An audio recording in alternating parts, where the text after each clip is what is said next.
gente poderia começar fazendo uma reflexão, né? Primeiro que é educação e povos do campo, né?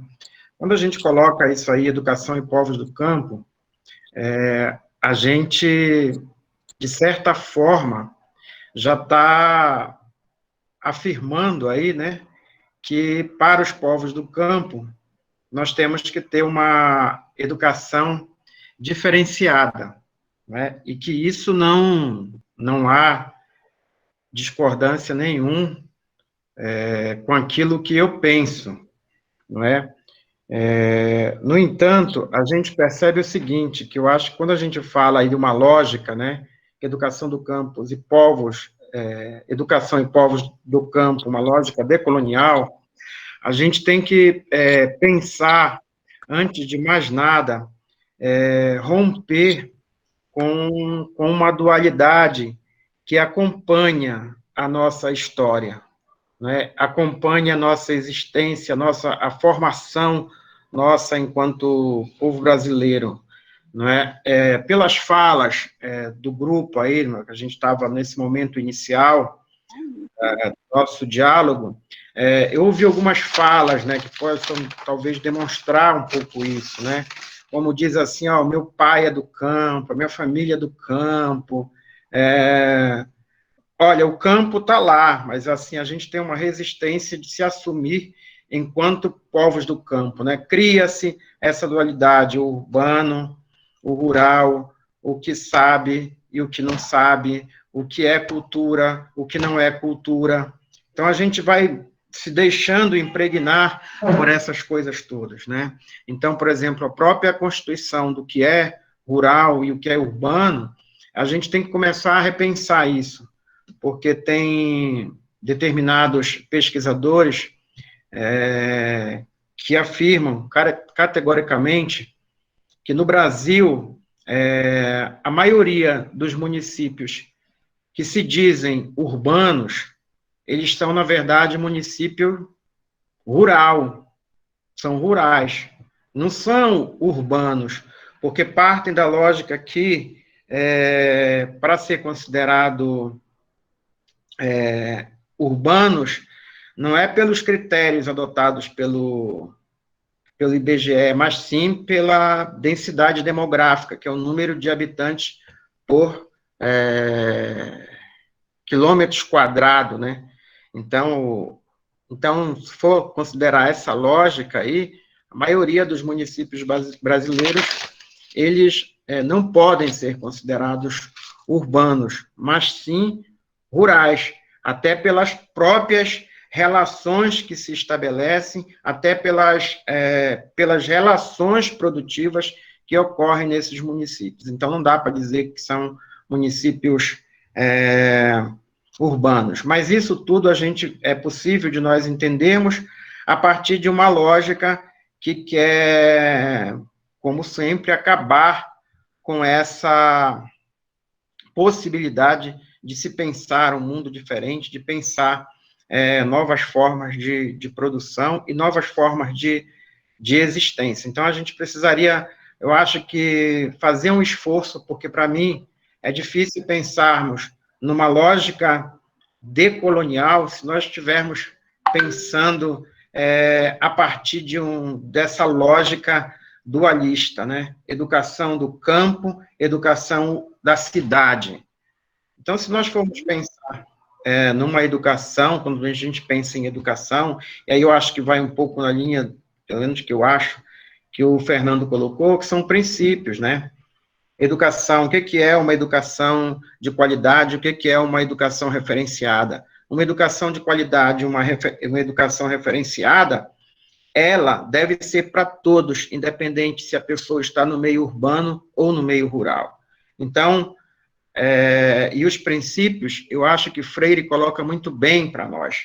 A educação, ela deve partir do diálogo, deve partir da experiência primeira desse sujeito, da história, né? Da história das vivências, de todos aqueles, não só do educando, mas da família, enfim, de tudo. E aí eu acho que a gente vai pensando, né, quando a gente pensa em educação, na educação em povos do campo. Se nós formos fazer uma retrospectiva histórica, nós vamos perceber claramente que a educação ela sempre foi negada aos povos do campo. A educação, e aí eu coloco mais ainda, a educação, ela sempre foi e ainda é negada ao povo brasileiro. É claro que nesse momento aí, nessa história, nós temos movimentos de resistência, nós temos movimentos que tentam resistir a essa lógica de invisibilização de todos aqueles que não são contemplados, que não estão dentro de um padrão branco e burguês. Então, eu penso dessa forma.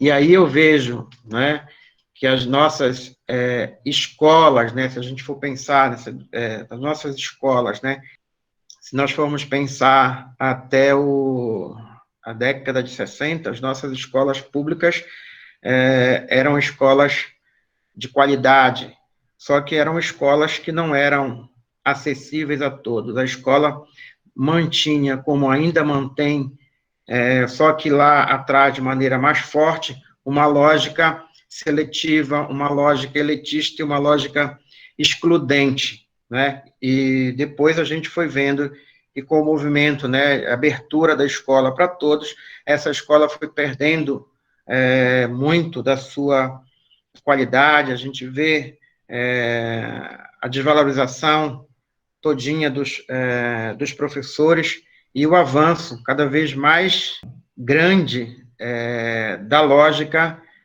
privatista, né, da educação de uma maneira geral. Então, essa escola que a gente percebe, né, ela através do seu currículo oculto, né, ela vai hierarquizar, subalternizar e exterminar sujeito, corpos e conhecimentos, né? A escola, referenciada numa lógica colonialista, ela trabalha numa lógica de valorização de uma cultura branca eurocêntrica. Então, toda o que é trabalhado passa longe do conhecimento dos educandos, né? As suas histórias estão ignoradas, é retirado desses alunos o direito de exercer o senso crítico, criativo, e trabalha dentro de uma lógica que a gente pode dizer que ela é centrada no abstratismo.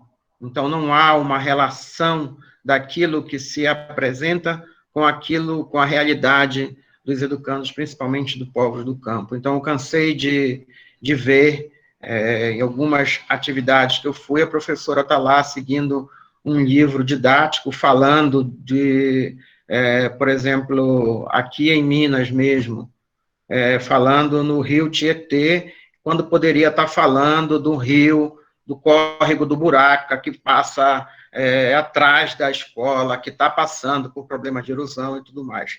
Então, centrar naqueles conhecimentos ali que foram formatados e que parece que é o ideal, mas não é. E aí eu também coloco uma outra coisa, que a gente vive no Brasil, mais um processo de deseducação do que um processo de educação. São as experiências de educação que visem a formação desse sujeito crítico, criativo, uma formação mais humana, ela se perde.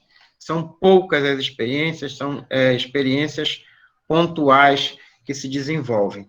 Então, eu penso dessa forma. E aí, para a gente também pensar, né, quem são esses sujeitos aí, né, povos do campo, quem são esses povos do campo, né? Então, a gente for pegar as diretrizes aí para as escolas básicas do campo, a gente vai ver, olha, os povos do campo são os trabalhadores rurais, inseridos em movimentos sociais ou sem serem movimentos sociais, mas que estão aí na luta pela terra. A gente pode pensar nos povos do campo, os seringueiros, no Pará, a gente pega os ribeirinhos, as populações caiçaras. Então, o campo, ele é, como diz na própria diretriz, um lugar muito rico, muito além do que a gente possa imaginar, que não dá para a gente pensar nesses espaços. E aí, talvez, pegando também o que o Fran postou aí no chat, né, que as favelas, que na favela essencialmente povos, existem lá povos que são do campo, né, então a gente tem que pensar nessas coisas, né, e aí eu penso que a gente poderia pensar, quando a gente falar em educação dos povos do campo, numa lógica decolonial, eu trago alguns questionamentos para a gente pensar, matutar e dialogar. Se é possível pensarmos numa lógica decolonial ou pensar em decolonizar a escola sem antes decolonizar a formação de professores. Como é que a gente vai trabalhar com isso? Não sei se todos vocês trabalham com formação de professores, mas se nós continuarmos com essa lógica de formação de professores que nós temos hoje, nós não vamos decolonizar a escola, nós não vamos desenvolver uma proposta de educação mais atraente, mais significativa para os povos do campo, dos povos do campo. Não há como a gente pensar numa lógica decolonial sem antes pensarmos em decolonizar os currículos. Não é? A gente vê aí todo um movimento de suprimir discussões extremamente importantes para que se possa ser desenvolvido, né, nesse momento, uma educação voltada especificamente para os povos do campo, né, já que a gente vive numa sociedade marcada pela dualidade. Então, a gente precisa fazer um contraponto, já que a gente não pode oferecer uma educação de qualidade para todos. Então, vamos firmar uma educação do campo. E como é que essa educação do campo vai ser? Vai ser igual a que está aí? Não, ela precisa ser diferente.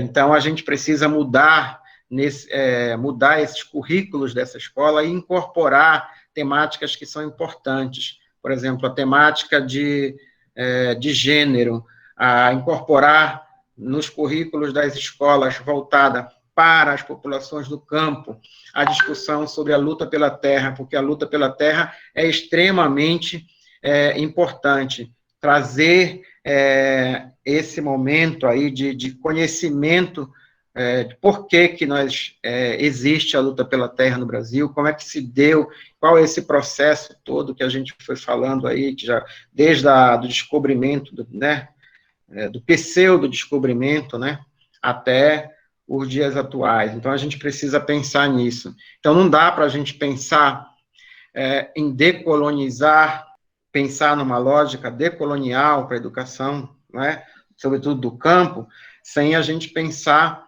numa nova forma de organização do tempo e dos espaços escolares.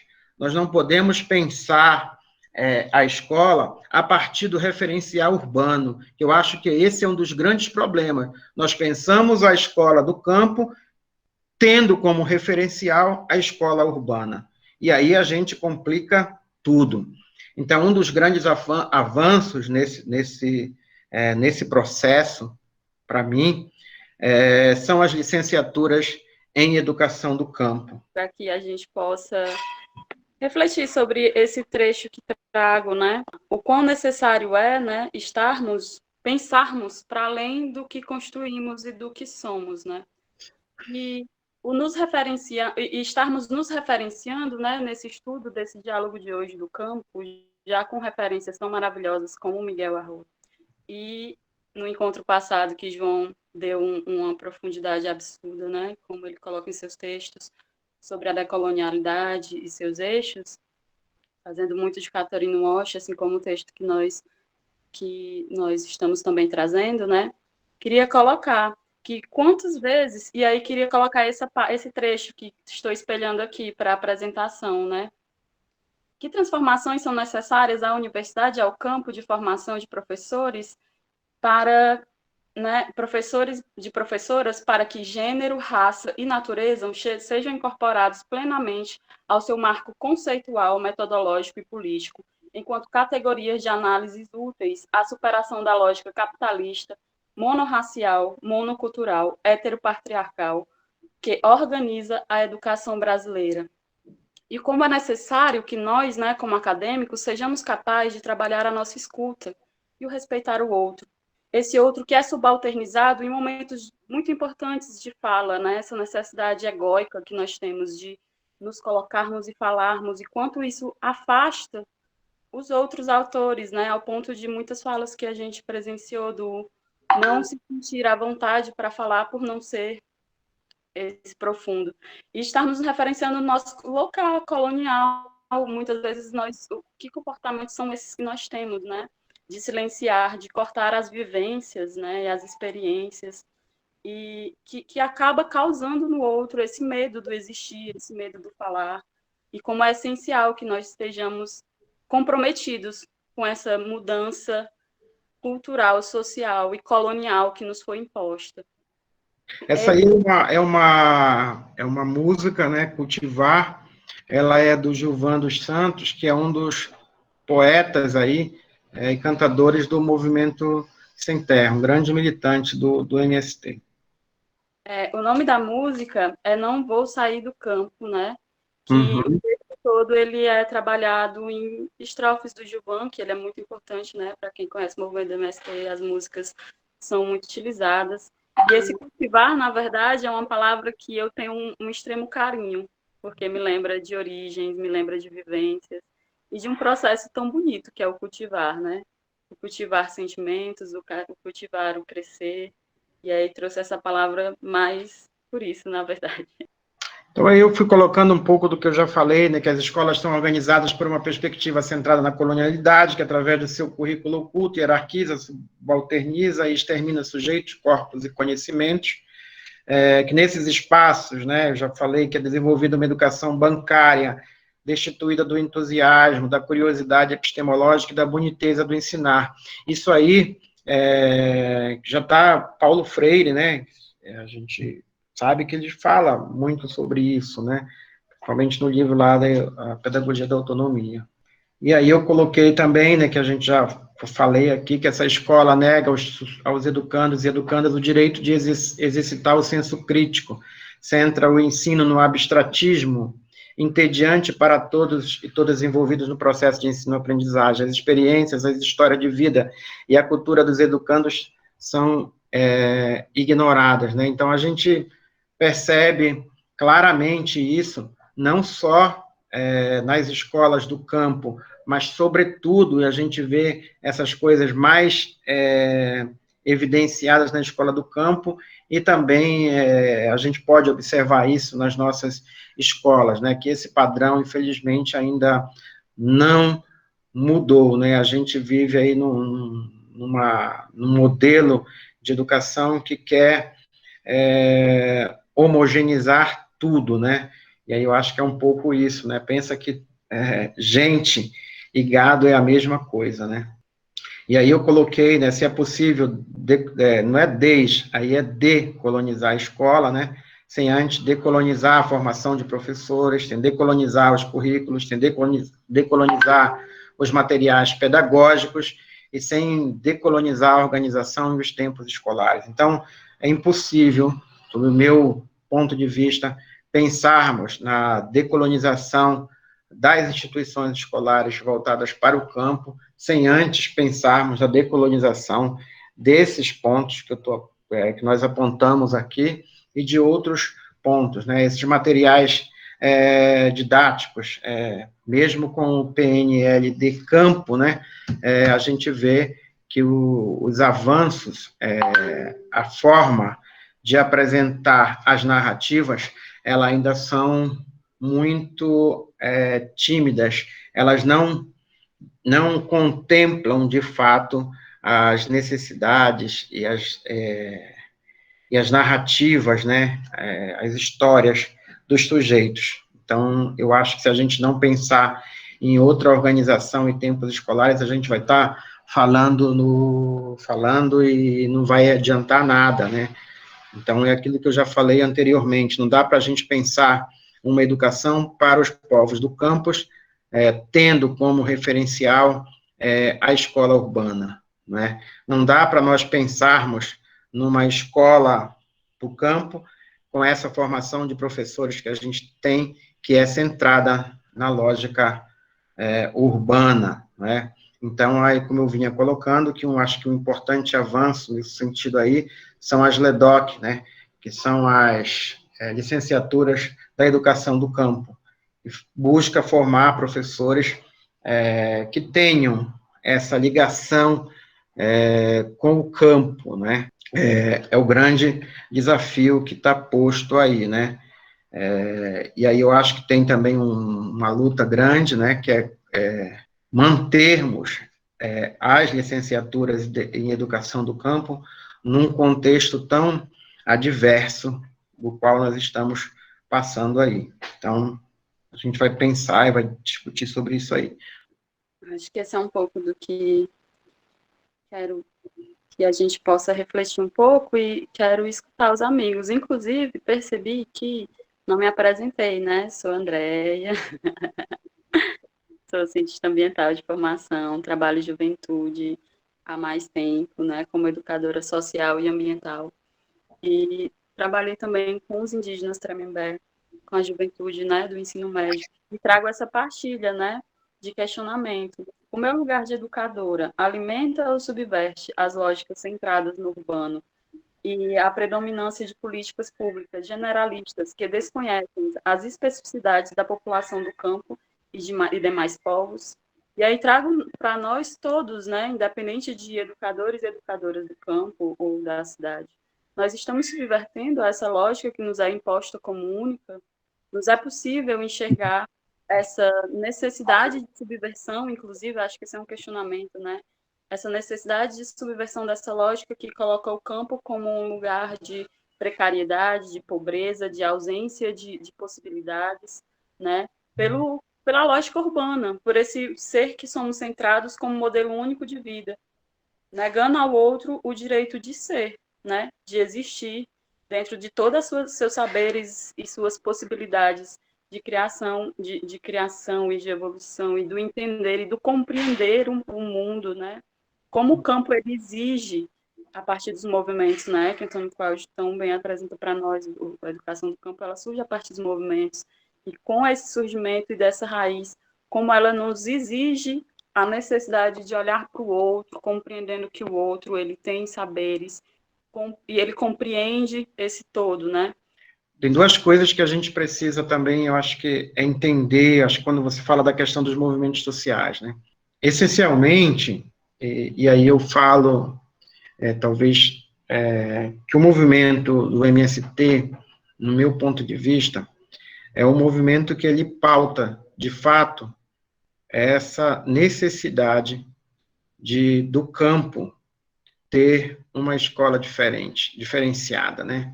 Não ter nas áreas de reforma agrária a mesma escola que sempre excluiu, que sempre marginalizou aqueles que estavam, que não faziam parte, né, desse padrão aí que era posto pela sociedade.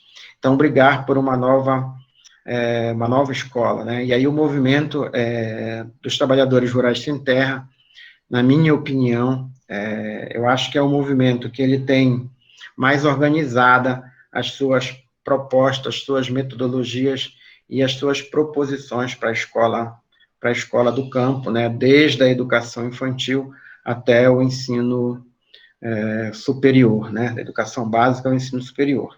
Então, acho que isso é importante, mas aí é uma luta que começa com o movimento do movimento sem terra, exigir uma escola, uma educação diferente para os povos do campo, e que depois essa luta do movimento se transforma, né, no movimento de educação do campo, a partir da conferência, né, realizada em 98, em Lusiânia, onde se tem aí, né, a Conferência Nacional por uma Escola do Campo, né. Então, acho que a gente pensar nisso, né, e aí depois tem a partir de 98, a gente vê toda uma série de programas, né, voltados para a educação do povo no campo, né, que a gente vê lá em 98, já no final de 98, que é o Pronera, né, que surge do Pronera, e depois do Pronera vem tantos outros programas aí para a educação do campo. Então, acho que é bom a gente pensar um pouco nessas questões aí, né, e aí, no primeiro momento, é pensado a partir do movimento Sem Terra, já, e também antes, pelas escolas famílias agrícolas, né, e também a gente pensar que nesse momento com esse movimento, a gente começa a ter propostas mais formuladas, né, para a educação indígena, para a educação quilombola, né, para a educação ribeirinha, e a gente tem aí um grande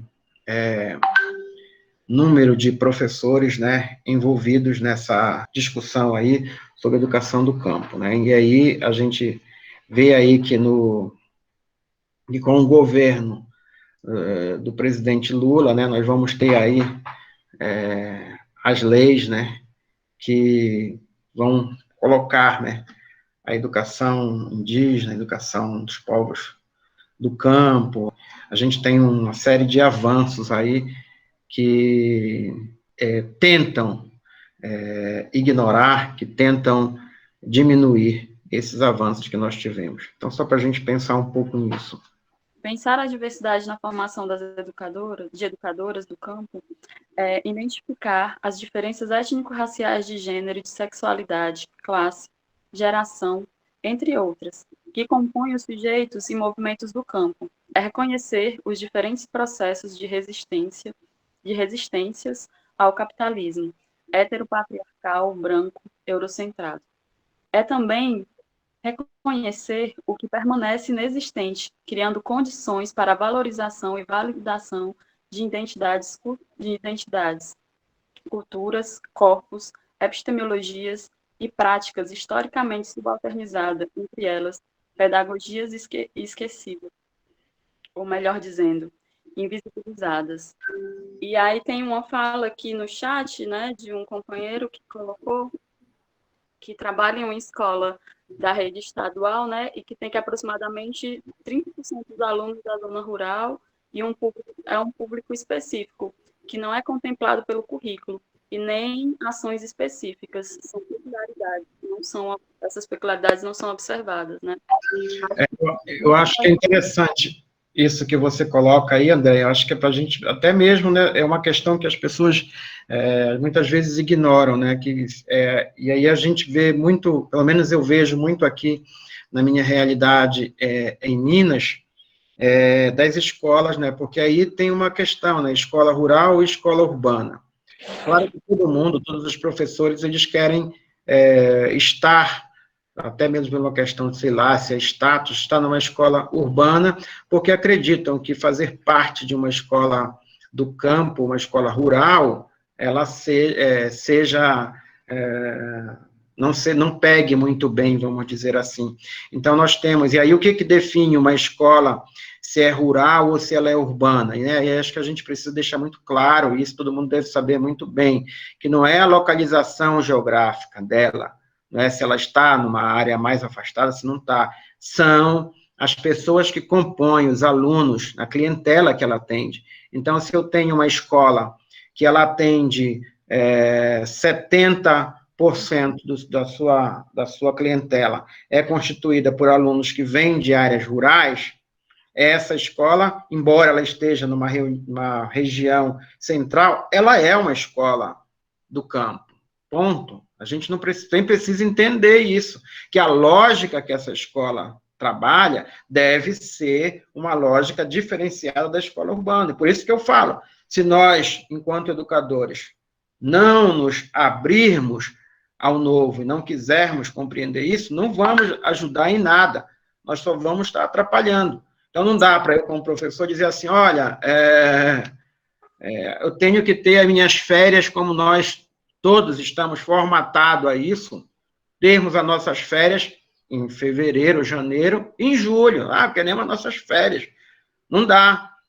A escola do campo tem que acompanhar as demandas dos povos do campo. Se é um momento de colheita, a escola tem que parar, tem que pensar um outro calendário. Não dá para ser o calendário de uma escola urbana, não pode ser o mesmo calendário que uma escola rural.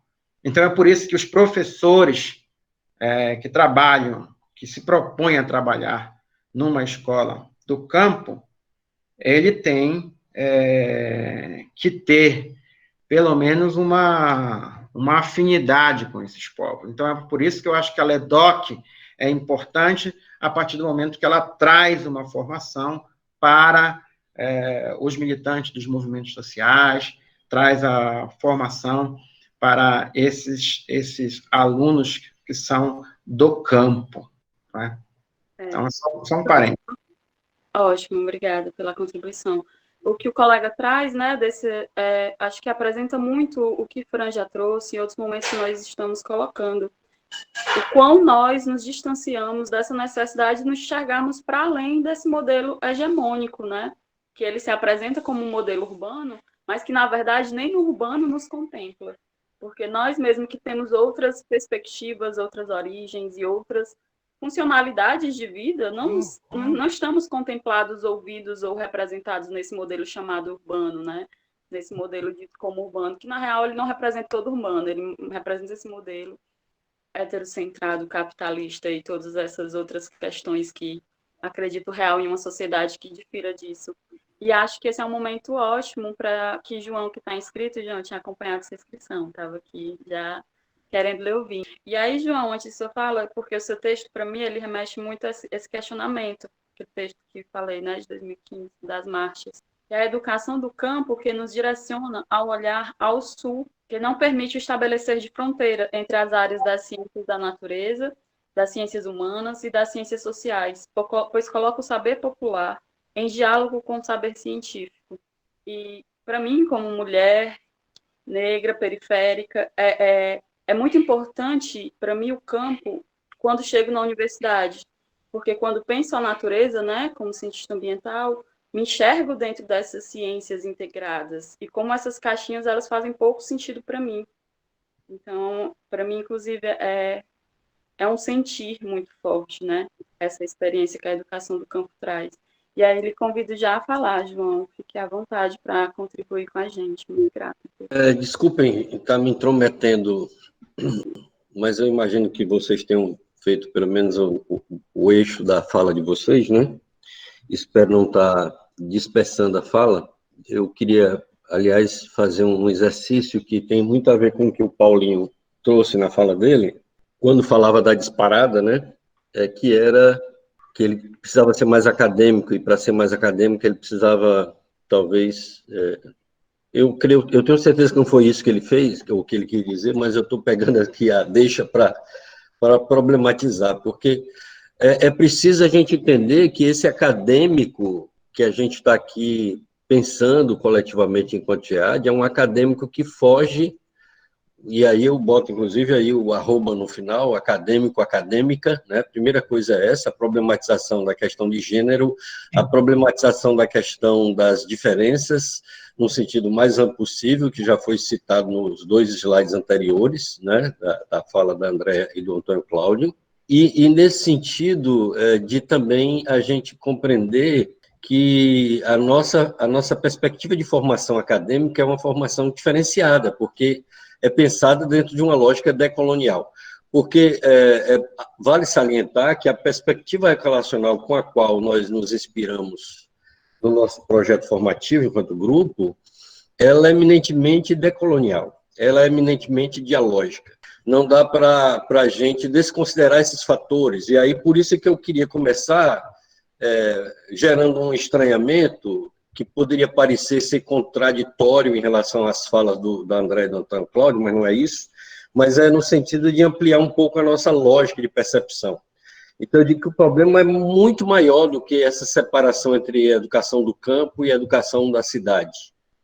Porque, na verdade, é o projeto de educação colonializante que traz intrínseco em si a ideia da descontextualização.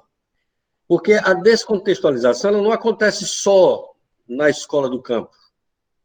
Ela acontece em todos os lugares, né? Eu tive o privilégio de trabalhar tanto nas cidades ditas urbanas, nas cidades urbanas e nas cidades não urbanas. Eu tive esse privilégio na minha ação docente. Eu tive a oportunidade de ser professor em muitos lugares, muitos lugares, os mais distintos possíveis, né? Eu fui professor em escolas fincadas dentro do ecossistema do semiárido, eu fui professor de escolas fincadas nas regiões de montanhas, eu fui professor de escolas fincadas dentro das grandes metrópoles, né? Eu tive o privilégio de dar aula em Fortaleza, no Rio de Janeiro, em São Paulo, em Florianópolis. Eu tive o privilégio de conhecer as peculiaridades do campo do Sul, né? Quer dizer, o campo no Rio Grande do Sul é um campo absolutamente diferente do campo da região ali, Brasília, Goiânia, Goiás, é diferente do Ceará, o Cariri, que tem uma peculiaridade, enfim, eu tive esse privilégio, né? Eu fui professor em muitos lugares, e fui professor não na lógica de ser professor, mas na lógica de ser um parceiro desses grupos de estudantes com os quais interagi. E curioso é que, repito, né, nessa formação diferenciada nossa, eu fiz exatamente aquilo que o Paulo fez na fala dele, que era revisitar minha história, né? E como eu comentei no início, na verdade, eu fui uma criança que convivi com o sertão e o urbano, tudo entre aspas, tudo muito entre aspas, e nessa convivência do sertão com o urbano, eu estava sempre indo e voltando, né? Por conta do meu avô, com quem morei muito tempo e tal, eu tive essa oportunidade dessa perspectiva, vou brincar aqui com a palavra, né? Perspectiva anfíbia, né? E nessa perspectiva anfíbia, isso foi extremamente rico para a minha formação. Eu conto isso um pouco na minha tese, né? E só depois de muitos anos eu pude revisitar essas questões e poder entender um pouco mais de tudo isso. Porque, na verdade, essa experiência afetiva e cognitiva me ajudou a ter um olhar do deslocamento, ou como diria o Miolo, né, esse pensamento fronteiriço, porque isso tudo me permitia ter essa oportunidade. E como pesquisador do campo, que fui muito tempo, né, porque quando eu me deparei com a ação docente no ensino superior, a minha primeira experiência como professor no ensino superior foi no sertão, dentro do semiárido. E levando os estudantes do curso de biologia, eu era professor do curso de biologia, a entrar em contato com o seu bioma, com o seu ecossistema, coisa que normalmente não se faz, né? E isso me levou ainda mais até essa clareza de que não dá para a gente colocar de lado as nossas peculiaridades. E isso é fundamental, né? E dentro dessa viagem que eu fiz, eu comecei a perceber que eu transitei pelo INCRA, pelo MST, tudo como consultor, como dialogante, como parceiro, né? Com o próprio MST, como eu falei, a Pedagogia da Terra. Aqui, o Antônio Cláudio, nós tivemos uma experiência dentro do Pronera, que era um curso de formação chamado Pedagogia da Terra, onde eu trabalhei com o Paulo na perspectiva freiriana para esse pessoal, e foi uma experiência extraordinária, inclusive de problematizar as próprias práticas do MST, né? Mobilizando esse debate. Foi muito interessante quando eles discutiam as suas ritualísticas, quando eles discutiam esses seus procedimentos, quando eles discutiam em que nível eles tinham consciência e autonomia diante da pressão, né, da própria cultura do MST, que foi muito forte. É muito interessante. Eu acho que eu nunca escrevi, inclusive, sobre isso em respeito, para não dar a impressão de que nós estamos confrontando essa lógica, mas é uma lógica complicada. Eu nunca tive a oportunidade, já encontrei o Estado em umas 2 ou 3 vezes, mas nunca tive a oportunidade de conversar com ele, mas penso que tem umas coisas muito complicadas, ditatoriais, em certa medida, e, inclusive pelo depoimento e narrativa dos próprios estudantes em formação, professores em formação.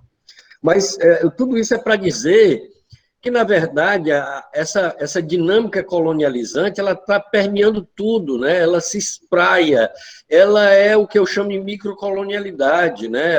Ela é capilarizada. Então, nos campos nós encontramos essa situação, né? A gente precisa lembrar, por exemplo, que depois de alguns anos de convivência com os europeus, até os indígenas, as indígenas, estavam fazendo acero no seu terreno, né? Quer dizer, limpando o chão, coisa da Europa, que não tem nada a ver conosco, né? Então, quer dizer, essa impregnação mútua, né, ela aconteceu, né? Não há de se desconsiderar também que os europeus que estiveram e assumiram morar no Brasil, apesar de ter uma impermeabilização maior à cultura alienígena, eles também incorporaram, né? Quer dizer, hoje a própria alimentação do europeu é uma alimentação que boa parte é marcada pela invasão, entre aspas, né? Quer dizer, eu não diria no caso invasão, mas uma síntese cultural alimentar. A própria Inglaterra, né, que em certa medida capitaneou o eurocentrismo num determinado momento crítico, que era o momento da mecanização do mundo, o momento da potência da mercadoria a partir da industrialização, ele incorporou a questão da batata, que hoje é o grande alimento na Inglaterra, né? E isso trazido das tradições maia, astecas, etc. Então, quer dizer, nós nos influenciamos mutuamente. O problema é que a gente não toma consciência dessas questões, né? E isso é muito grave. Como diz Antônio Cláudio, por exemplo, eu tive o privilégio, como professor da Universidade Estadual do Ceará, de coordenar um programa que atuava em vários municípios no Nordeste, né? Não só no Ceará, na Paraíba, no Rio Grande do Norte, né? Pernambuco, e eu tive o privilégio de acompanhar salas de educação de jovens e adultos, que é uma sala muito peculiar, né? Peculiar por quê? Porque essa população que entra nessa sala de aula é uma população fortemente marcada pelo seu lugar, né? E a gente via que essas pessoas sofriam os reveses por conta de um projeto curricular e de uma sistematização dos processos educativos sem considerar a alternância. Então, por exemplo, no período de chuvas, no período de colheita, isso não era considerado e havia um esvaziamento total, né? Então, eu estou trazendo detalhes para vocês pensarem comigo, né? Não estou organizando muita fala, até porque é uma fala que eu nunca tinha organizado mesmo, para a gente pensar, primeiro lugar, segundo os alimentos, segundo o modo de vida, tudo que tem a ver com a cultura, mas que também tem a ver com o biológico, né? Ou seja, onde eu moro, como é que eu convivo biologicamente com o lugar onde eu vivo, e são questões totalmente desconsideradas pela educação, em qualquer lugar que seja, tanto na cidade como no campo, né? E uma outra coisa importante, que a gente estava aqui no chat meio que desconstruindo, ou melhor, problematizando, como é que a gente pensa o lugar, né? Quer dizer, a gente acaba imaginando que se eu sou da cidade, então, né, como o Tiaguinho colocou, como a Patrícia colocou, a Patrícia, não, eu sou da floresta, não sou do campo. Floresta é campo, né? Ou o Tiaguinho dizendo, não, eu sou da periferia da cidade, eu não sou do campo. Quer dizer, na verdade, o modelo colonializante é um modelo de fragmentação, né? Quando eu estou discutindo a questão de gênero, eu preciso discutir a questão de gênero com muito cuidado. Quando eu discuto a questão de étnica, eu preciso discutir com muito cuidado, porque não dá. Olha, eu orientei trabalhos em muitos lugares e orientei uma dissertação que discutia o que a gente chamou de uma permacultura dialógica, né? A partir de uma perspectiva mais ecorrelacional. E essa permacultura dialógica, ela percebeu, por exemplo, que as pessoas daquela comunidade, uma comunidade aqui vizinha, Fortaleza, né? Mas não tão próxima, essa comunidade ela tinha todas as suas raízes indígenas e quilombolas. E, entretanto, não eram percebidos desse modo, né? Por quê? Porque são pessoas que estão ali que perderam a sua própria origem, né? Mas, assim, tem um conceito na minha tese de doutorado que eu chamo de história em média res. Não é um conceito meu, mas é um conceito que eu uso. esse conceito de história em média res é um conceito muito curioso. Eu cheguei a esse conceito quando eu perguntava pelas pessoas sobre a água na sua casa, numa cidade que quase não tem água na torneira, e as pessoas pensavam a água da torneira, quer dizer, sem considerar de onde essa água está vindo. João, então, é uma história recortada, né? João, Ah, só um sim. parênteses. Você, quando está falando disso aí, me lembra muito que eu trabalho com estágio, com a turma de enfermagem. E aí eles sempre fazem algum trabalho que eu sempre levo esses alunos para terem contato com a realidade do campo, com as escolas, né? E aí eu digo, ó, vocês vão preparar algumas atividades. Aí eles sempre vêm com aquela clássica atividade de ensinar os meninos a lavar as mãos. Ah, vamos lavar a mão com torneira. Eu digo, olha, tudo bem, vamos fazendo aí. Aí chega lá, olha, professor, não vai dar para desenvolver essa atividade. Por quê? Porque aqui não tem água encanada. Eu digo, ó, mas então, vocês têm que pensar, vocês têm que, antes de mais nada, conhecer essa população. Vocês querem levar uma coisa que é urbano, lava a água na torneira com água corrente. Não vai ter. Então, tu vai ter que começar a pensar, colocar um balde, levar a canequinha para eles lavarem. E aí tu está trabalhando não só essa questão de ensinar a lavar as mãos, mas também a solidariedade, de um ajudar o outro nesse processo. Então, eles não têm essas noções. Então, acho que É verdade, Antônio Cláudio. Eu estava em Florianópolis, trabalhando com um grupo fortemente marcado por estudantes do curso de Serviço Social, que nunca tinha subido um morro em Florianópolis. Cara, quer dizer, como é que eu penso em serviço social extremamente séptico, extremamente clean? Eu disse, gente, vamos subir o morro, vamos conhecer essa região que nos acolhe, porque o morro em Florianópolis é o lugar, né, da marginalidade, é o lugar da favela, é o lugar onde nós tínhamos estudantes da Universidade Federal de Santa Catarina morando no morro sem ter o que comer, e o povo não sabia disso, gente. E o mais grave do que isso, João, é que os próprios alunos desses cursos não querem se dar a oportunidade de conhecer novos espaços. Por exemplo, com os meus alunos da enfermagem, então eu procuro levar eles para esses lugares. Então, eu propus aqui que eles fossem fazer um estudo numa ocupação urbana, aqui num lugar chamado Fidel Castro. Pô, então teve um grupo de alunos que me denunciou lá para o coordenador da Faculdade de Medicina, quiseram até abrir um processo administrativo contra mim, dizendo que eu estava expondo os meninos, porque inventaram até fake news, dizendo que ia ser assaltado, e no final, eu sei que eu enfrentei mesmo, levei os meninos lá, eles fizeram um trabalho, e foi totalmente positivo. Pô, mas aqui é o Fidel Castro, olha só, pô, vocês têm que ver isso, está aqui do lado de vocês querem ignorar, tem que ir lá. Pronto, eu acho que são alternativas que nós podemos fazer dentro do nosso trabalho. Então, e aí vem uma questão, né, que, por exemplo, as universidades, elas não nos permitem fazer isso, né? Por exemplo, levar os alunos para uma área rural, preciso de ônibus, não tem trabalho, a universidade não.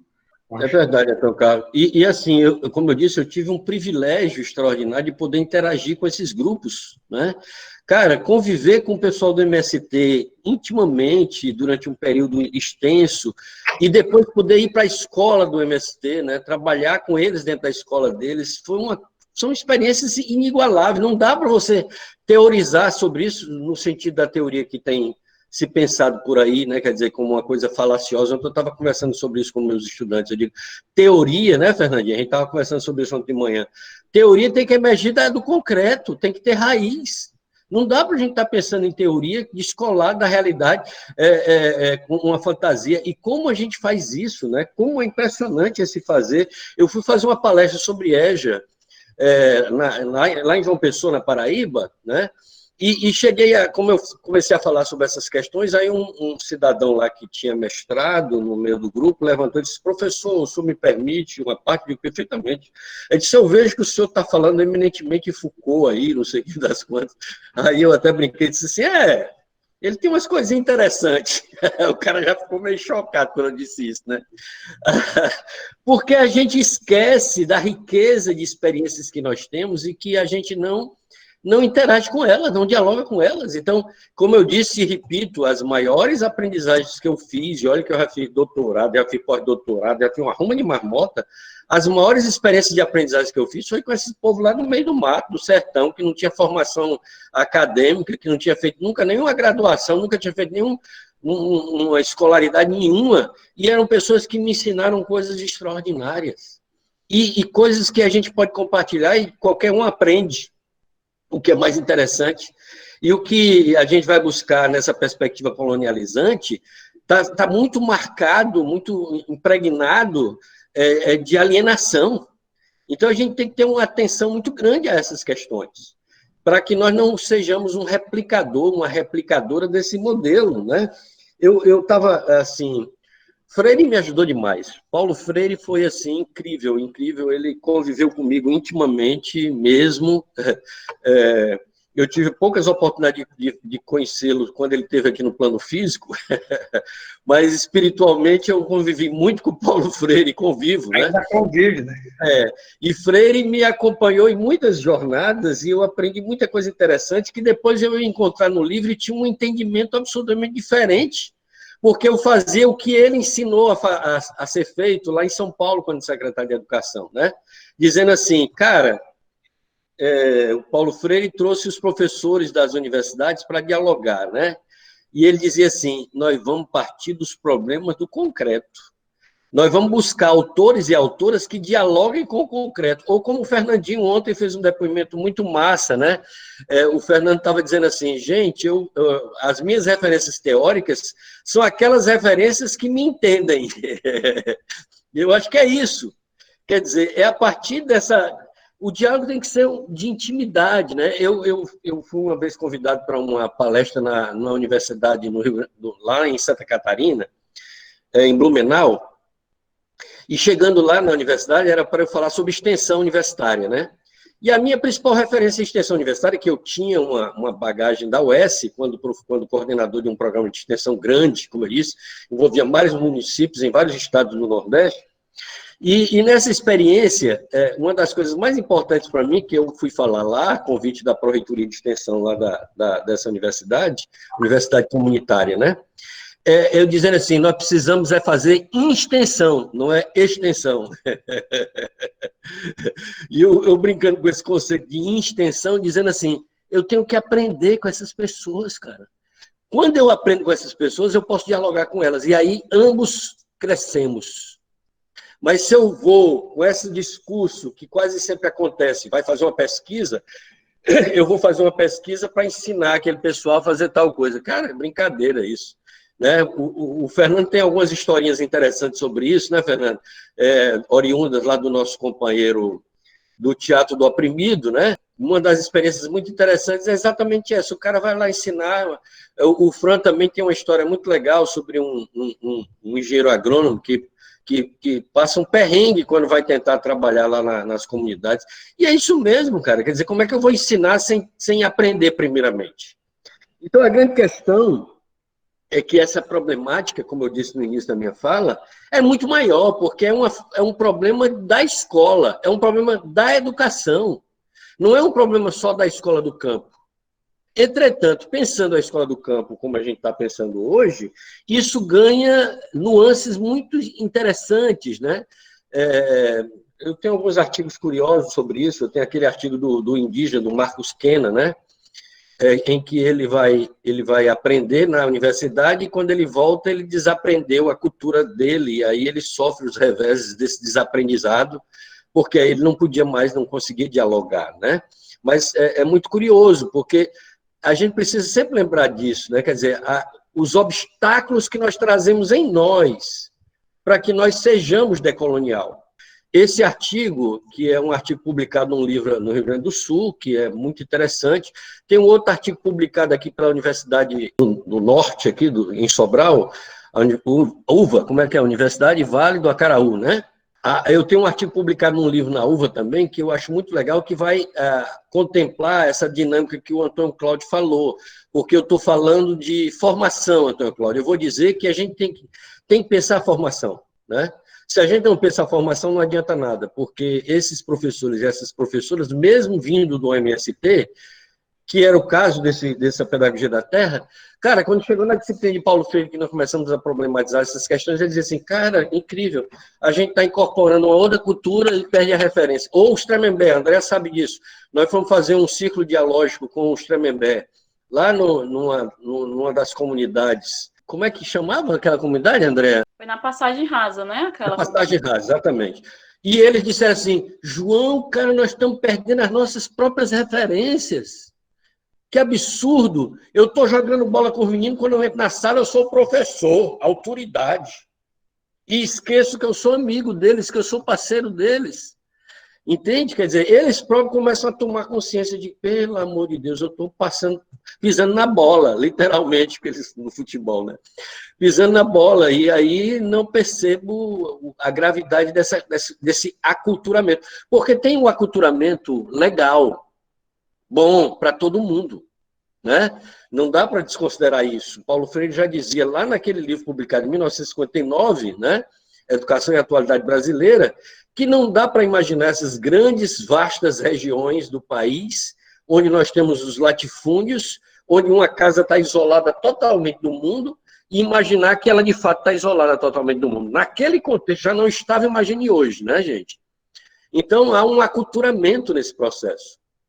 E esse aculturamento, ele se espraia ao derredor, né? Então, nós temos que estar discutindo lá nos sertões, lá onde a gente trabalhava, a gente dizia assim, eles diziam para mim, professor, o pessoal está vendendo o jegue para comprar Honda, moto Honda, né?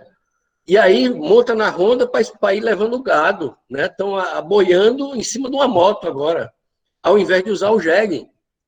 E isso é uma incorporação distorcida, mobilizada por uma lógica, né, altamente complicada. Então, gente, isso tem a ver com essa ideia de que a gente fetichiza o mundo, né? E nessa lógica colonializante, a gente começa a olhar para isso de uma forma distorcida, desconsiderando esses saberes. Eu estava conversando com um caba do sertão esses dias, e ele me dizendo assim, ele é odontólogo, né?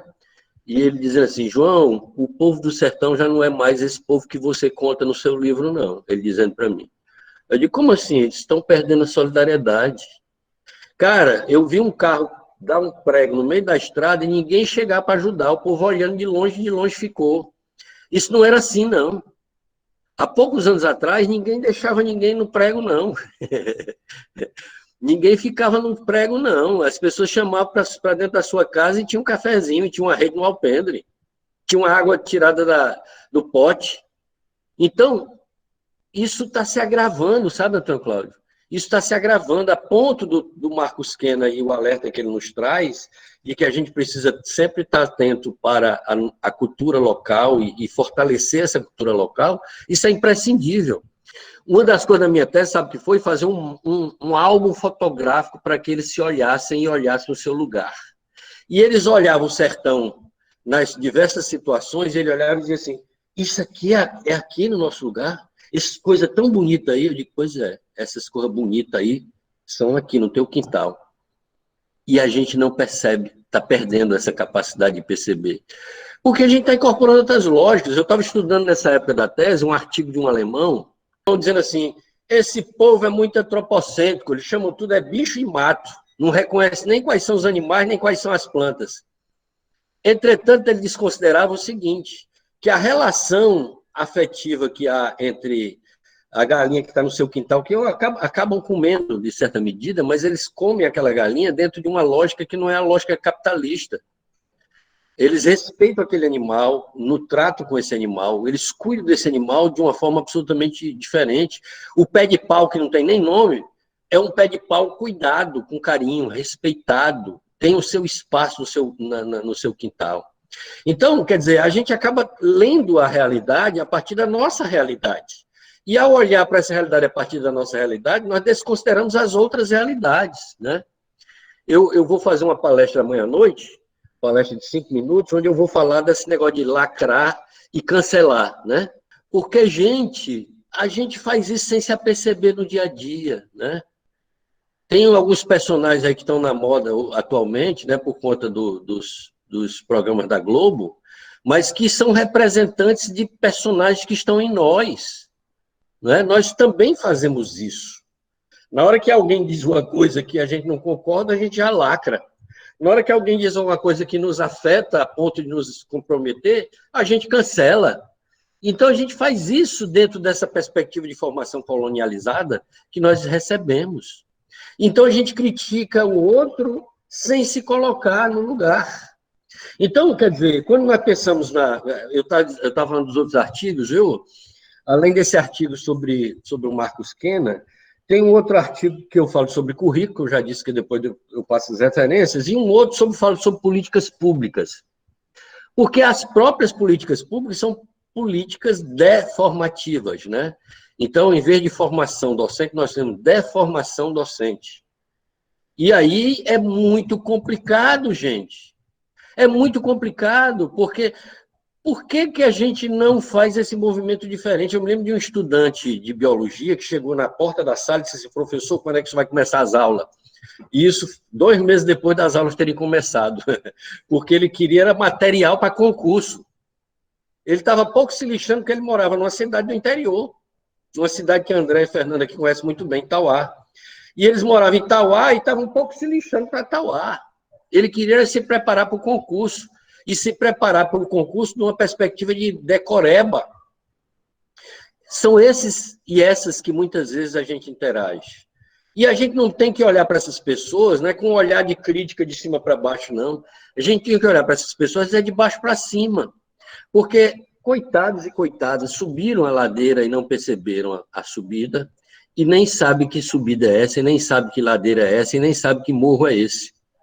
Então, a gente é corresponsável por esse projeto de sociedade que está aí. E a gente é corresponsável por propor uma alternativa, né?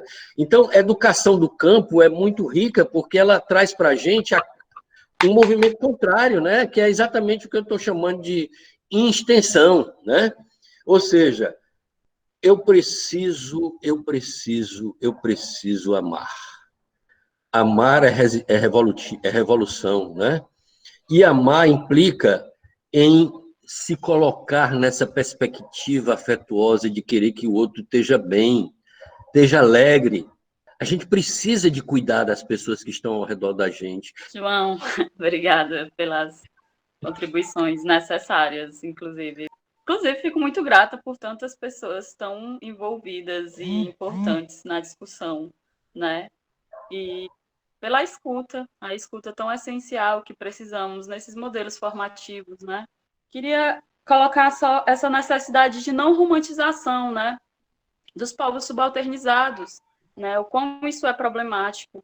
E aí, quando nós trazemos esse texto, inclusive, ele aborda exemplos de possibilidades que podemos assumir em um contexto muito específico, né? E que foram assumidos nessa lógica de construção desse currículo, que é um currículo que se pauta na pedagogia da alternância, né? Que nós temos o tempo comunidade e o tempo escola, né? No caso, o tempo escola-universidade, porque é um artigo que fala dos currículos universitários da escola do campo, né?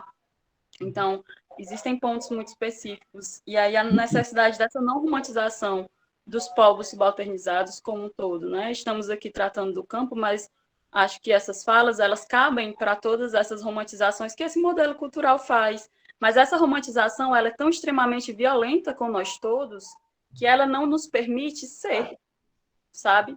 Ele não nos permite a escuta, o poder ouvir o outro e contribuir com o outro a partir do compreender do outro. Eu quero contribuir, né, com o outro a partir do que eu quero, é a minha vontade. Que contribuição é essa que parte se pauta no que eu desejo que o outro entenda, né?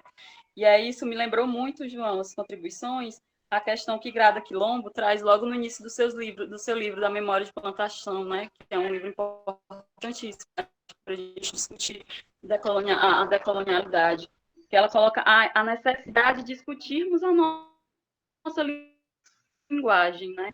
Tem outras palavras, e aí quando você saiu colocando aspas em várias palavras, foi me lembrando essa importância que ela bateu tanto na sua escrita, né? Da necessidade de descolonializarmos, né? De decolonializarmos a nossa linguagem e as nossas palavras, que a gente percebe que elas foram tão colocadas dentro de caixinhas que muitas vezes a gente não se enxerga mais cabendo dentro delas, né? E aí Só para a gente finalizar a apresentação e para as inscrições, o João Antônio Cláudio fez um resuminho aqui que eu queria que a gente pudesse ter acesso a partir da nossa leitura, né? E acho que também de nossas reflexões, para que possamos, inclusive, pontuar mais pontos, né? Pontuar mais questões, que são as características, a característica decolonial do presente movimento da educação do campo, né? Que aí ele trouxe essas questões que buscam rompimento com a lógica excludente, seletiva das instituições escolares burguesas e centradas numa lógica colonialista, apontam metodologias práticas e praxes pedagógicas comprometidas com a construção de uma escola, a produção de conhecimento e de narrativas a partir da realidade dos povos do campo, a construção de relações baseadas na amorosidade, e o resgate e a afirmação de identidades dos sujeitos do campo, né? E eu acho que essas mudanças curriculares, inclusive, entendo o GEAD como um espaço onde estamos aqui, sim, construindo uma decolonialidade, estamos, sim, discutindo esse modelo decolonial, porque esse modelo decolonial ele não pode já estar formatado, porque a partir do momento que ele estiver formatado, a gente cai nessa alegoria de não permitir que o outro ele se molde, e entenda que que respeitamos o que o outro, né? O fato, uma vez estava numa atividade do MST, do MAN, na verdade, né? Que é o Movimento contra as Antibarragens, antimineração, na verdade, e uma delas estava me falando assim: vocês pensam que é fácil, na nossa roda, né? De discussão, vocês pensam que é fácil passar o dia todo de bunda para cima, com a enxada, tacando no chão seco, com o sol no quengo? É isso, a não romantização do processo do sofrimento do outro, e como essas tecnologias, essa modernização, o não enxergar o outro dentro da nossa alegoria do que é ideal, ele é essencial no processo decolonial, né? E acho que isso fica muito bem marcado quando a gente discute o processo indígena. E ainda hoje temos gente que chega, né? Assim, eu fui no GEAD com o pessoal da UFC, da psicologia, e um dos comentários que a gente ouviu, e não é uma crítica ao lugar, entendo muito essa questão, mas do que achou que chegaria lá e teriam ocas, né? Do jeito que ele viu no livro. Em outro momento, um amigo disse que não eram indígenas, porque não correspondia à alegoria que ele construiu. Quão violento é essa romantização dos povos, né? Que nós criamos em nossas mentes, querendo impor a eles a não possibilidade de existirem dentro dessa construção de uma cultura que se move, que se alimenta e que cresce, que constrói. E aí, dessa maneira, né, só para concluir com mais uma reflexão do texto, as pedagogias decoloniais podem ser entendidas como um processo de práticas sociopolíticas transformadores, processos sociopolíticos transformadores, assentados nas realidades de dentro e fora das escolas, que nascem das subjetividades, histórias e lutas das pessoas, vividas num mundo regido pela estrutura colonial capitalista e, portanto, racializada e generificada. E aí essa é a última reflexão que trago para nós, né? Acho que precisamos ouvir os amigos. Acho que é isso mesmo. Eu acho que a questão aí o papel, né, do processo educativo numa perspectiva decolonial, acho que centralmente, como a Andrea acabou de colocar, esse resuminho que colocou, eu acho fundamental esse resgate da identidade, né? Eu acho que, outro dia eu estava conversando com uma colega, e aí ela estava me falando, né, de que, olha, os indígenas hoje a gente nem pode mais considerar como indígenas, porque aqui em Uberlândia nós temos muitos indígenas que não são aldeados, né? São os indígenas não aldeados. E aí ela está falando, ó, tá vendo? Assim, a gente não pode dizer que é um indígena, olha o cabelo, ela já pintou o cabelo, ela tem celular, ela anda de carro, pô, então não dá para a gente dizer. Então, quebrar um pouco essa lógica do que é o indígena, né? O que a gente pensa, o indígena, a gente pensa em ir lá quando descobriram o Brasil, né? Quer dizer, descobriram, entre aspas, o Brasil, né? Que é o cara pintado, sem roupa, uma coisa toda. Então, quebrar com isso, né? Então, e muitos desses indígenas não aldeados, eles têm dificuldades até de se assumirem enquanto indígenas, né? Então, acho que tem todo um processo que se busca fazer aqui para que eles possam, o resgate dessa identidade do indígena, né? Porque quando você fala assim, olha, o índio, lá vem o índio. Então, acho que não tem nada a ver ser colocado como índio, mas acho que é o termo indígena de que as pessoas usam, é um termo pejorativo, carregado, essa coisa, olha, indígena, ele não tem cultura, ele não tem educação, enfim, eu acho que é isso que a gente tem que lutar contra, é a mesma coisa quanto os trabalhadores do campo, né, o campo é o atraso, e a gente vê aí, né, as caricaturas que fazem do campo, então essa escola ela tem que romper com isso e reafirmar essa identidade do campo, né? Porque a negação dessa identidade do campo é o que tem feito muitas pessoas saírem do campo, e a gente vê, como o Fran colocou, que essas favelas, elas são o campo destroçado, né? Despedaçado. Andréia, Antônio Cláudio, muito grata pela explanação, pela fala potente de vocês, também do professor João, que me fez refletir muitas questões aqui. E uma delas, Antônio Cláudio, você logo no início coloca essa questão da dualidade, né? Você diz que a gente precisa romper com essa dualidade. Então, assim, você me provocou de um modo que eu comecei a refletir, e eu penso que esses momentos, eles são um privilégio, assim, um encontro, para a gente repensar, inclusive, sobre a nossa fala, sobre os termos usados, enfim, inclusive ter consciência como a gente foi colonizado ao longo do tempo. Então, quando você fala de romper com essa, vamos parar de romper com essa dualidade, olha como vocês estão falando, então, eu vou retomar minha primeira fala lá do início e vou, então, dizer que eu também faço parte, né, dos povos do campo, porque a minha origem, e ela está dentro de mim, eu não posso romper com isso, né? E aí, grata pela sua provocação, porque eu saio aqui do grupo consciente. Por que eu gosto tanto de plantas, né? Por que eu tô com um jardim aqui na minha casa, esse final de semana eu fiquei, né, cuidando desse jardim, porque realmente são as minhas raízes, então é parte desse povo, né, do campo que está dentro de mim, né? Então também sou, né, também faço parte. Então isso foi maravilhoso. E além, essa colocação assim me fez ter consciência de quão colonizada eu tô, né? São os meus ancestrais, não sou eu, né? Mas agora eu repasso a minha fala. Grata, Antônio Cláudio. E você, Andréia, também trouxeram muitas questões que me fez lembrar, e aí eu retomo a fala sempre muito sensível do Paulo, né, quando ele traz a sua história. Então, eu vou me inspirar no Paulo e vou trazer um pouco da minha história em relação ao trabalho, que eu trabalhei um período numa faculdade no Aracati, no interior do Ceará.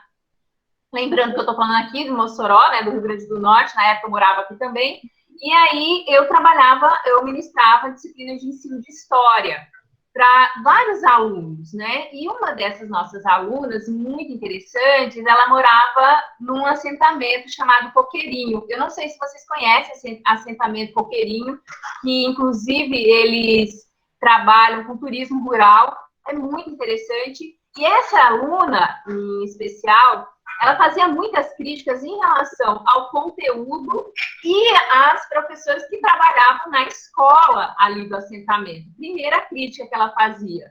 E aí, Antônio Cláudio, quando você fala da formação, né, desses professores, a formação dos docentes, ou então o João fala sobre a deformação, né? E aí, quem são esses professores que trabalhavam lá, né, no assentamento? Eram professores que vinham do espaço urbano.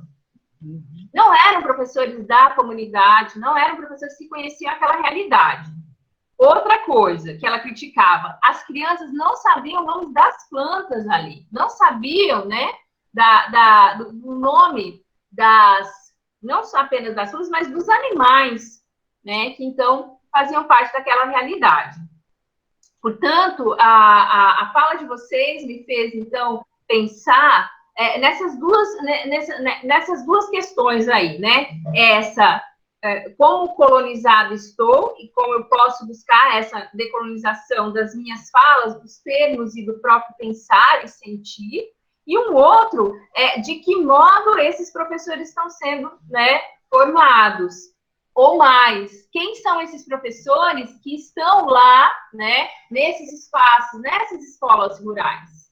E aí, só para encerrar, eu quero trazer também uma experiência que, logo que eu cheguei aqui em Mossoró, em 2010, eu fiz parte de um projeto da Universidade do Estado do Rio Grande do Norte, que era Pedagogia da Terra. E eu trabalhei com os professores, na verdade, com os alunos do MST. E eles fizeram um movimento que eles não queriam ficar dentro da universidade, eles queriam ir para um espaço que tivesse terra, que tivesse um lugar adequado para eles ficarem ali, né? E eles realmente foram, e que ficassem muito mais próximos da realidade deles. Então, houve toda uma resistência desse grupo, e eles foram para um lugar onde tinha muitas árvores, onde tinha terra, enfim, onde eles se sentissem muito mais à vontade, mais próximo à realidade, assim, deles, em relação ao campo.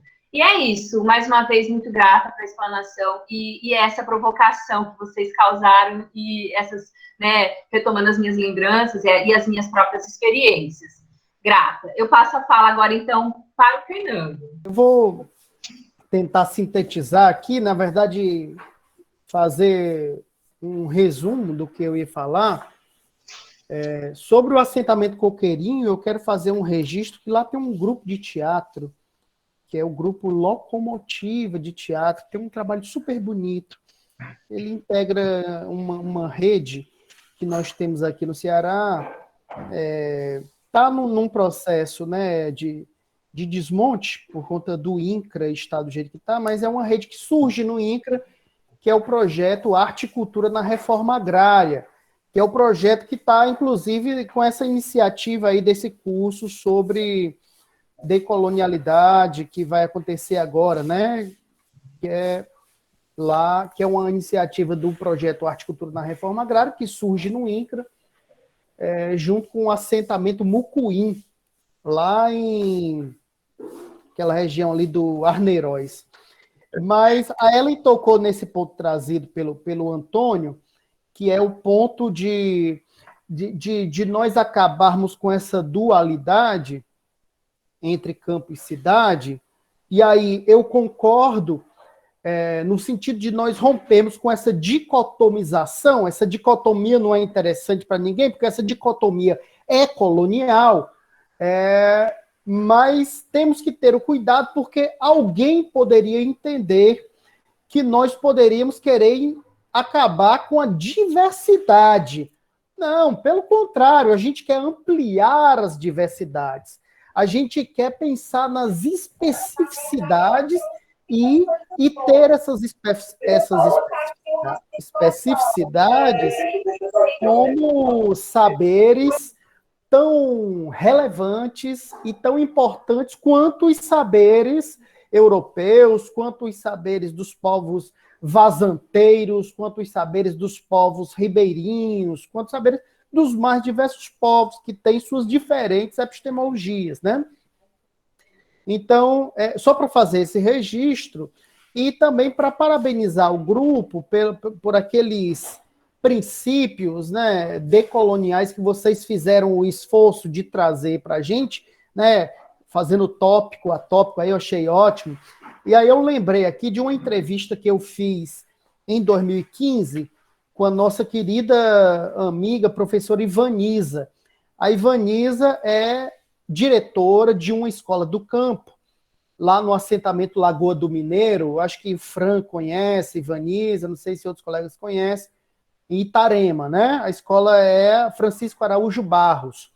E a gente falando sobre a escola do campo, e ela começa a falar sobre a estrutura, pensando nessa ideia da especificidade, né, da educação contextualizada que o João traz de uma forma, né, com muita propriedade, né, e como é necessário uma estrutura específica para um currículo específico, para a gente ter esse modelo de escola do campo que a gente está falando aqui, né?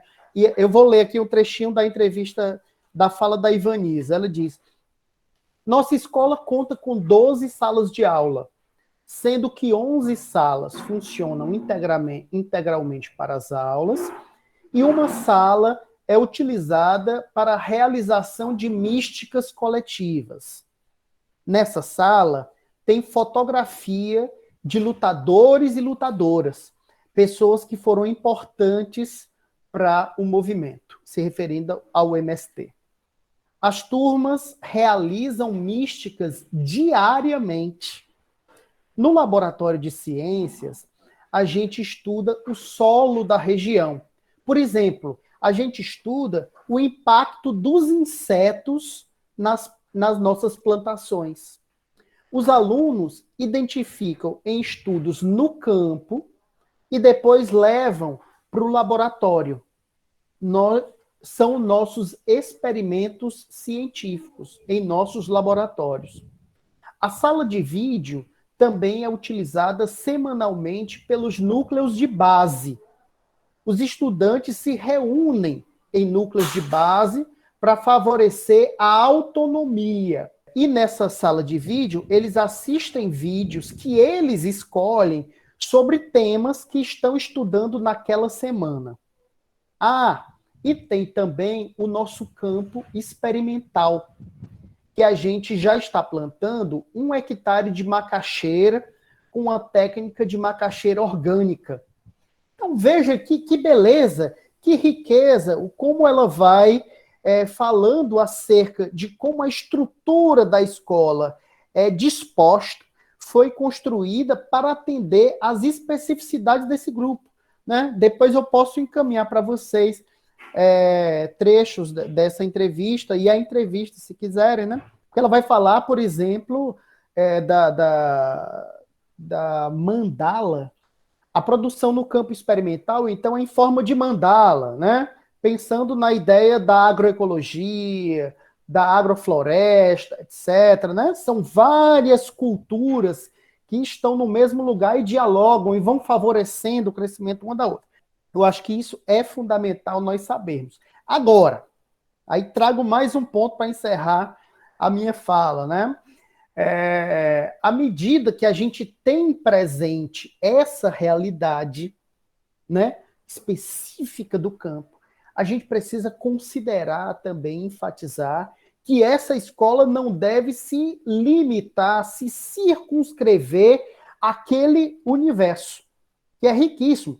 Mas esse universo, ele tem que estar também dialogando com outras fontes de informação, informações atualizadas, informações conectadas com o mundo inteiro, debatendo, sabe, com outros povos do nosso sul global, né, com outras populações, enfim, essa turma precisa ter uma ampla formação, né? E aí, para concluir mesmo, eu trago um trecho aqui de um livro do Moacir Gadotti.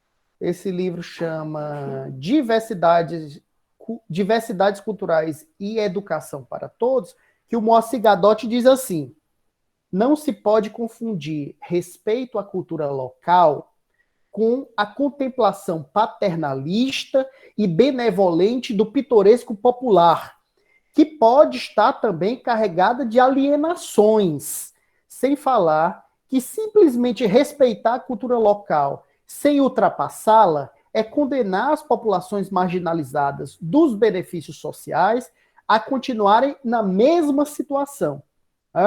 Então, pegando uma coisa que eu aprendi com o Paulo Freire e aprendi com o João Figueiredo, inclusive, ele reforça isso, não foi, eu tenho isso muito gravado na minha mente. As populações do campo, as populações indígenas, né, os povos, enfim, os mais diversos povos tidos como subalternizados, né, que é um termo colonial, tidos, por isso eu digo nesse sentido, né, mas os povos originários, as comunidades tradicionais, populares, né, o Freire diz e o João reforça, eles têm conhecimentos críticos e emancipatórios. Ótimo. Mas nem todo o conhecimento, nem todo o rol de saber são críticos e emancipatórios. E alguns desses saberes, alguns desses conhecimentos também devem ser problematizados para a superação desse saber. Então, acho que é isso que o Gadot traz, é isso que João, que Freire trazem, e que a gente se fortalece, né, a partir desse debate trazido aqui tão bem, de uma forma tão cuidadosa pelo Antônio, pela Andréia, né, pelo Frank. Eu agradeço muitíssimo e também agradeço e parabenizo a Ellen pela coordenação do dia de hoje.